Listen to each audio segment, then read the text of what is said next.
Coming up on Esoteric Atlanta. But I'd like to get into some of the occult references with this, Chris. Starting with the particular date, the April date. Yeah. So that is over an occult holiday, which is known as the blood sacrifice to the beast.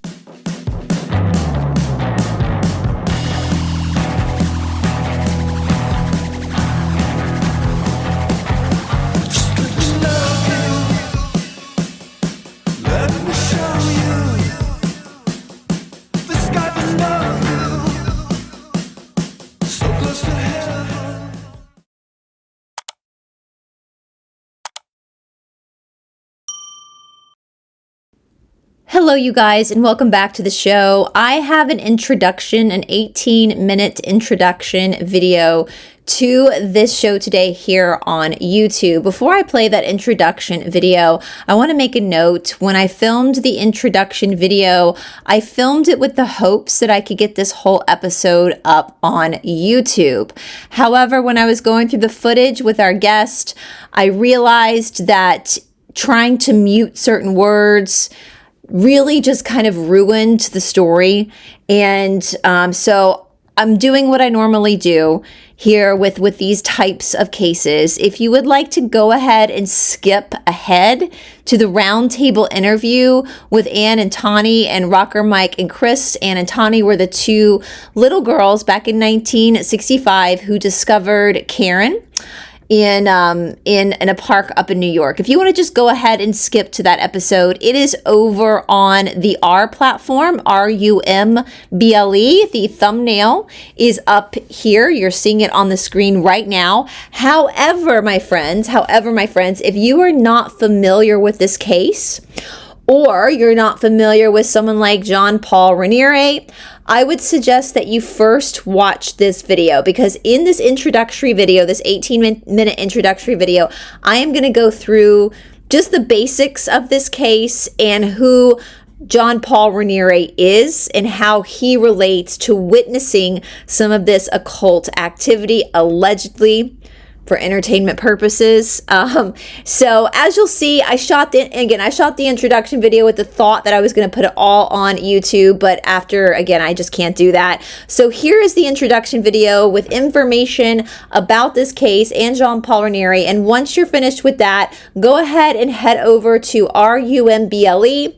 Look for this particular thumbnail on the screen, and you'll be able to catch the full episode of the discussion around this case. And hopefully after watching this introduction video, you will be aware and fully aware of the characters in this case, so the case will be more interesting to you. I hope you guys are having a wonderful, wonderful day, and either stay here for the introduction or we'll see you over on the other platform. Hello, everybody, and welcome back to Esoteric Atlanta. If this is your first time here, welcome. My name is Bryce. I am the host of this channel, and I am really excited that you decided to watch this, that you clicked on this episode, because this is such a riveting an important story. I, for one, am entirely such a heart of gratitude towards Ann and Tawny, our two eyewitnesses that after decades have come on Esoteric Atlanta to talk about what they witnessed when they were just little girls. Of course, we are talking about the woman Karen Wahlstrom, who was, her body was found at a park in the Bronx that borders the Bronx and Yonkers. Our two witnesses, Ann and Tawny, were two little girls out with their Sunday school class, a church class, and Tawny decided that she, as little kids do, saw some horses, and so she wanted to run over and see the horses, and that is when she accidentally stumbled upon what she thought at first was a mannequin. Now, the news later that night would go on to say that Karen had unalived herself, but according to our two eyewitnesses, even as little girls, they knew that wasn't the case. And as the plot thickens, there is a lot of evidence to support the fact that Karen was a victim of a satanic group.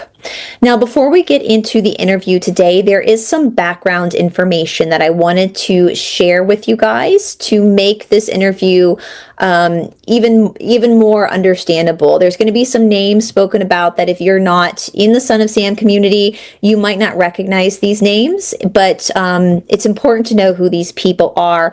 One of these people is John Paul Raniere, and first I'm going to show you guys a blog that was written by Criminal Justice Chris, who is here on the episode today about Jean Paul Raniere.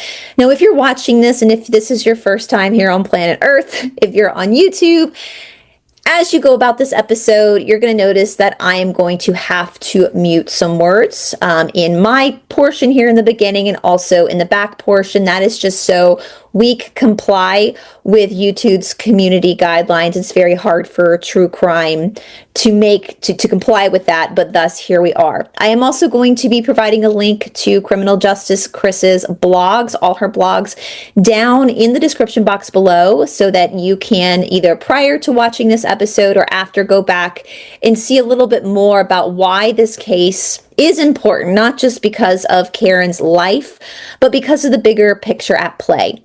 Now, Jean Paul Raniere is an important key to this because he himself claims to be a whistleblower from these types of communities, these more occult-like communities. Again, I'm trying to watch my words. So I'm just going to read you a little bit of what Chris has written about Jean Paul Raniere.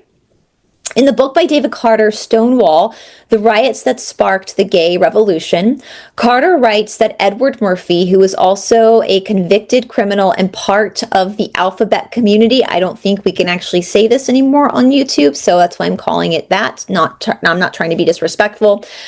Was connected to the mafia and was possibly the leader of a blackmail ring that preyed on the alphabet community. He argues that the mafia was blackmailing J. Edgar Hoover and Clyde Tolson. Sources in Carter's book include Arthur Bell, Jean Paul Raniere, and Murray Wise. Many have failed to take Jean Paul Raniere's allegations seriously, including skeptics arguing that Jean Paul Raniere suffered from mental issues, a substance disorder, all of which made him unreliable. One book on the market that questions Jean Paul Raniere's credibility is Paul Santo Agostino's book, The Untold Truth of the Son of Sam, A Journal of a Journey. Clearly, poor mental health and substance are risk for exploitation and are also outcomes of. Jean Paul Raniere was also part of the LGBTQ+ community, which placed him at risk for. Another skeptic of the validity of Jean Paul Raniere's claims is the Grossman files with Manny Grossman. Now, this is where it gets really interesting. David Berkowitz and Jean Paul Raniere's letter. The author of this blog was provided with a letter written to David Berkowitz by Jean Paul Raniere on the 18th of November, 1993. The copy of the letter was mailed to the author of this blog on the 8th of June, 2023. The author also has supplied a copy of the letter to Carl Denaro, a Son of Sam survivor. David Berkowitz requested that the author of the blog store the letter away for safekeeping. The author and Carl Denaro mutually agreed to store the document away and not publicly discuss the contents until David Berkowitz provided his permission to release the document to the public. The author and Carl both had and currently have safety concerns for David Berkowitz. Now, this is, I would definitely need to blow this up a little bit. Let's see if we can look through this. Dear David, Maury Terry, the author of The Ultimate Evil, told me that it was now okay to write to you concerning my involvement in the cult from 1960 to 1963 directly and from 63 to 62 indirectly.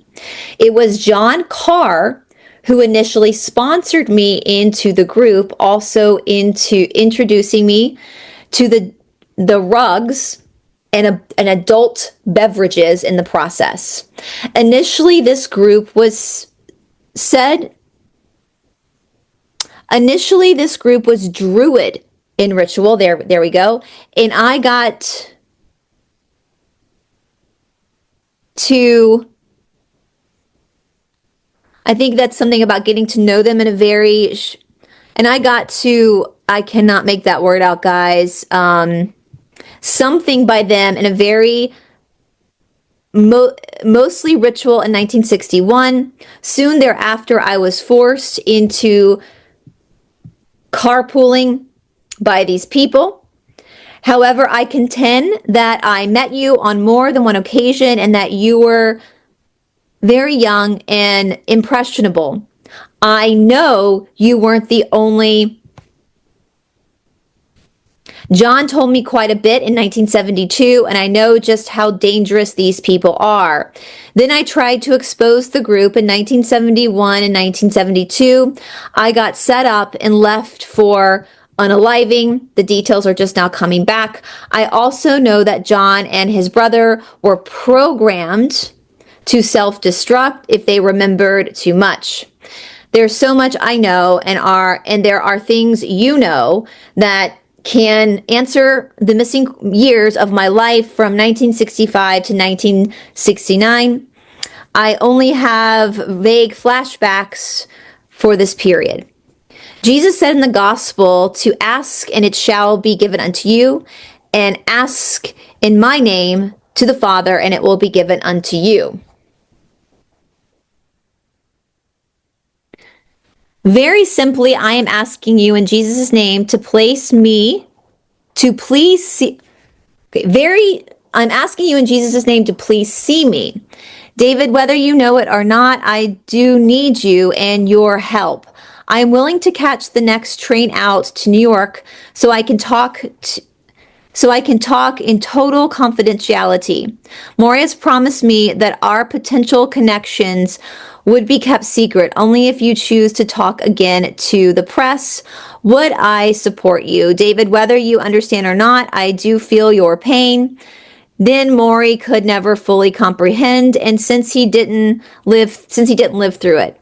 Okay, so basically this is a letter, and again, this blog is going to be down in the description box below, of Jean-Paul Raniere writing to David Berkowitz after he was arrested for Son of Sam, many years, 1993, so we're talking over a decade later, basically claiming like, I've met you because I was involved in the same group, okay, that Maury Terry alleges that David Berkowitz was involved in, which was the whole basis of The Ultimate Evil written by Maury Terry, which we've talked about ad nauseum on this channel. Netflix has done a special on it, that David Berkowitz was not just a random normal serial unaliver, that this was part of a greater organization, a cult that actually connects, allegedly for entertainment purposes only, to the top of the government. And John Carr and Michael Carr were both the sons of a guy named Sam, interestingly enough. And John and Michael Carr were also allegedly the people that got David into this group, and Jean-Paul Raniere is saying that he was also led into this group by John Carr, and he believed that these boys were programmed like Manchurian candidates. I have claimed that myself, that this is very obvious that these guys were part of a family that practices this type of religion. Just my opinion. All right, so due to Jean-Paul Raniere being personally attacked and deemed unreliable, the author and David Berkowitz also agreed it was best to demonstrate additional carpooling within the group. Moreover, many believe Jean-Paul Raniere to be unreliable to claims of coming in contact with Jeffrey Dahmer. Yet Jeffrey Dahmer validated that he indeed came into contact with Jean-Paul Raniere in Milwaukee. He met him at a bar, he got him drinking adult beverages, and Jean-Paul Raniere basically attacked Jeffrey Dahmer. This is reported in the book Dahmer Detective by Milwaukee homicide detective Patrick Kennedy. It is typical behaviors for victims who have been harmed to turn around and then do the same to others. In this case, it just happened to be with Jeffrey Dahmer.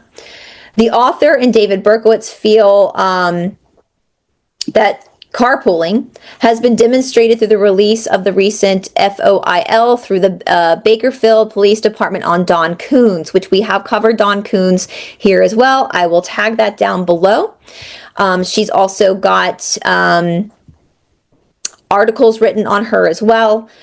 So that's who Jean-Paul Raniere is. And from my understanding, I'm going to look at another blog by Chris with you guys before we get into it that has to do with Karen Wahlstrom. And from what I understand, we're going to look at it again. I might be wrong. I think Jean-Paul Raniere has claimed that he witnessed this with Karen. So if you believe Jean-Paul Raniere, then you know for sure that this is not, the cause of her unaliving is not what the official narrative says it is. So was Karen Wahlstrom a unaliver by herself or unalived by somebody else? A case that refuses to fade. I'm sorry, guys, I'm laughing because it is as annoying as you guys get with the fake words we have to use. It's even more annoying when us on the YouTubes have to use fake words.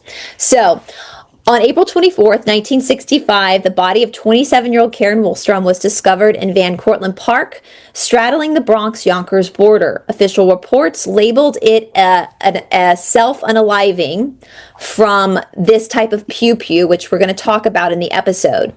Oops. But more than half a century later, her unaliving continues to haunt investigators, researchers, and witnesses who believe it was something far darker, a ritual connected to a cult that would later intersect with the infamous Son of Sam case. Allegedly, according to the late investigative journalist Maury Terry, Wahlstrom's case was quietly reopened in the 1990s, and a ballistics expert determined her self-unaliving was actually unaliving by somebody else, despite the NYPD failing to provide this paperwork in the most recent FOIA release. Witness testimony and cult connection. According to Jean-Paul Raniere, the same guy, per Maury Terry's research, Wahlstrom was approached by one or more girls who revealed the group's practices. Now remember, she was a teacher at Sacred Heart. Per Raniere, 6 to 8 people were present that night she was unalived. He told Terry that they were members of the Lake Avenue crowd who used to gather at Emerald Isle Bar. The location is next to Lennon Park in North Yonkers. Skeptical but curious, she agreed to secretly observe one of their gatherings. Raniere recounts that she first met the girls at a motel on the Bronx-Yonkers line. At that time, the motel might have been called City Line or County Line Motel. If Raniere's account is accurate, Wahlstrom's knowledge of the group's activities may have placed her in grave danger. Raniere claimed he was haunted by her unaliving, having been present when she was allegedly unalived. He spoke about the experience with the therapist for many years and granted Maury Terry permission to consult the therapist, who confirmed that Raniere had constantly discussed the events throughout his therapy sessions. Raniere's credibility has been repeatedly attacked, particularly by researcher Manny Grossman of the Grossman Files. Grossman has publicly questioned Raniere's accounts, often targeting his character or mental health rather than the substance of his testimony. To Raniere's supporters, these attacks appear less like scholarly critiques and more like an effort to suppress inconvenient voices and control the Son of Sam narrative, right? So we know that about Manny Grossman and a lot of these controlled opposition who are pushing the official NYPD narrative. Anytime something pops up that could indicate any type of occult activity in the area, I mean, this is 11 years prior to the start of Son of Sam, then they want to squash it because it opens the door for reasonable doubt, right? One of the oldest tricks of the book for discrediting a witness is to point to their mental health instead of grappling with the substance of what they've said. This is a textbook ad homily fallacy, an attack directed at the person rather than the claim. The problem is obvious. Facts stand on their own. If a witness produces records, dates, or corroborating details, those facts can be tested against reality regardless of who presents them. To dismiss them solely because the speaker has battled complex PTSD related to trauma, major depressive order, and general anxiety disorder, another condition, is to avoid the evidence entirely. This tactic doesn't just weaken debate, it silences voices, reinforces stigma, and risk burying the truth. Even a person society labels as unreliable can still deliver verifiable testimony when receipts are provided. In any serious investigation, the focus should remain on whether the claim is true or false, and not on whether the claimant has a spotless bill of health, especially considering that nearly a third of the United States population seeks therapy for some type of psychiatric malady. I have a hard time saying that word. All right. Critical documents remain missing. In 1995, investigative journalist Maury Terry requested Wahlstrom's autopsy report, but it had not been located in the scanned Maury Terry files from 2021. Some files were never scanned due to time constraints. A few other reports have been located online true crime groups related to Son of Sam research.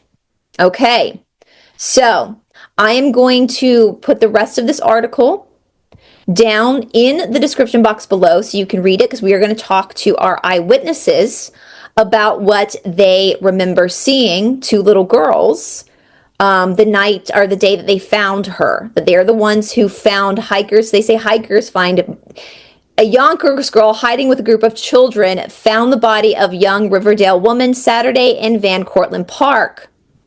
All right, these are the girls that we're going to be talking to. They're not little girls anymore. And so with that being said, you guys, again, all of this stuff is going to be down in the description box below for you to read at your own convenience if you want further information on this case. But without further ado, please welcome our special guest, Ann and Tawny, to the show, along with Rocker Mike and Criminal Justice Chris, my co-host today. And once again, for that episode, please make sure to join us over on our UMBLE, that platform. Look for this thumbnail, and we hope to see you over there to get into this fascinating discussion with Ann and Tawny.